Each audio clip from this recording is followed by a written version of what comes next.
कहानी एक ऐसे पल से शुरू होती है जहां दिल की धड़कनें तेज हो जाती हैं, जहां रिश्तों की बुनियाद कांपने लगती है और जहां इंसान को एक ही दिन में सब कुछ खोकर भी खुद को संभालना पड़ता है।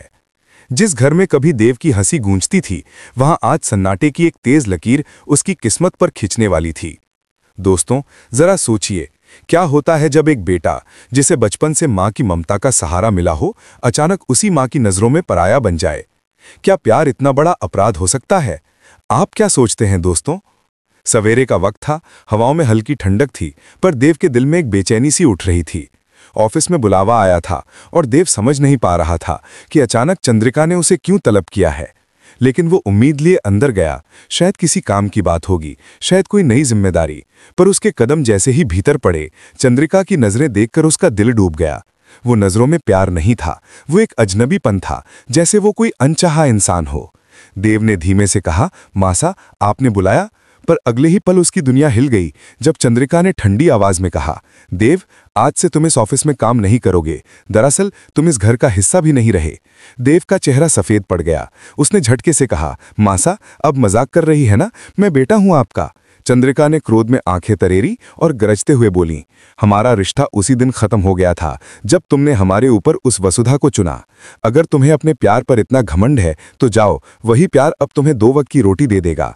हमारी दौलत पर, हमारे नाम पर, हमारी प्रॉपर्टी पर तुम्हारा कोई हक नहीं है, समझे तुम? उस पल देव की आंखें नम हो गईं, लेकिन वो टूटा नहीं। उसने गहरी सांस ली और कहा, ठीक है मासा, अगर यही आपकी इच्छा है तो मैं मानता हूं। मुझे दुख था कि मैंने आपका दिल दुखाया, लेकिन मैं सोचता था कि माँ कभी अपने बेटे से मुंह नहीं मोड़ेगी। पर आज आपने मेरी सभी गलतफहमियां मिटा दी। मैं जा रहा हूं। मैं और मेरी पत्नी वसु इस घर से दूर एक नई जिंदगी शुरू करेंगे। लेकिन मासा, जिस दिन आपके दिल में हम दोनों के लिए थोड़ी सी भी ममता जागे, बस एक बार आवाज देना, मैं दौड़ा चला आऊंगा। दोस्तों, सोचिए, क्या हर बेटा इतना साहस दिखा पाता है? आप अपनी राय जरूर बताएं। देव वहां से निकल गया और उसी शाम वसुधा के हाथ थामकर वो शहर के एक छोटे शांत मोहल्ले में पहुंचा। एक छोटा सा किराए का घर, टूटी खिड़की, हल्का सा अंधेरा, लेकिन देव की आंखों में उम्मीद थी। उसने वसुधा की ओर देखकर कहा, यह घर छोटा है, पर हमारी नई शुरुआत इससे बहुत बड़ी होगी। वसुधा मुस्कुराई, लेकिन देव के मुखौटे के पीछे छिपा दर्द वो पड़ गई। अगले कुछ दिन देव ने हर जगह नौकरी ढूंढी। वो कंपनी जहां कभी वो मैनेजर था, आज उसे गार्ड भी नहीं रखने को तैयार थी। चंद्रिका ने शहर भर में खबर फैला दी थी कि देव को नौकरी न मिले। देव टूट सकता था, लेकिन हर बार उसे बस वसु की मुस्कान याद आती। आखिरकार उसे एक मजदूरी का काम मिला, ईंट धोने का, सीमेंट उठाने का। हाथों में छाले पड़ गए, खून निकल आया, लेकिन देव हार नहीं मानना चाहता था। हर शाम वो दर्द छुपाकर घर आता, मुस्कुराकर कहता, आज काम अच्छा था। पर एक दिन जब उसने ग्लास उठाया तो उसके हाथ से खून टपक गया। वसुधा हैरान होकर उसकी तरफ दौड़ी और उसकी हथेलियां थाम ली। उसने कांपती आवाज में पूछा, देव, ये सब कब से चल रहा है? देव ने नजरें झुका लीं, पर वसुधा उसकी आंखों में सब पड़ चुकी थी। उस रात वसुधा ने कहा, देव, मैं भी काम कर लूं, लोगों के घर में साफ सफाई, खाना, कुछ भी कर लूंगी। देव का दिल सिहर गया। उसने तुरंत उसका हाथ पकड़ा और धीमे पर दृढ़ स्वर में कहा, वसु, जब तक मैं जिंदा हूं, मैं तुम्हें किसी के घर में काम नहीं करने दूंगा। तुम चौहान परिवार की बहू हो, तुम्हारी इज्जत मेरी जिम्मेदारी है, और खुशियां मैं तुम्हें दिलाकर रहूंगा, चाहे इसके लिए मुझे अपना खून ही क्यों ना बहाना पड़े। दोस्तों, आपकी जगह होते तो क्या आप ऐसा करते? क्या प्यार इतनी हिम्मत दे सकता है? कमेंट में जरूर बताएं।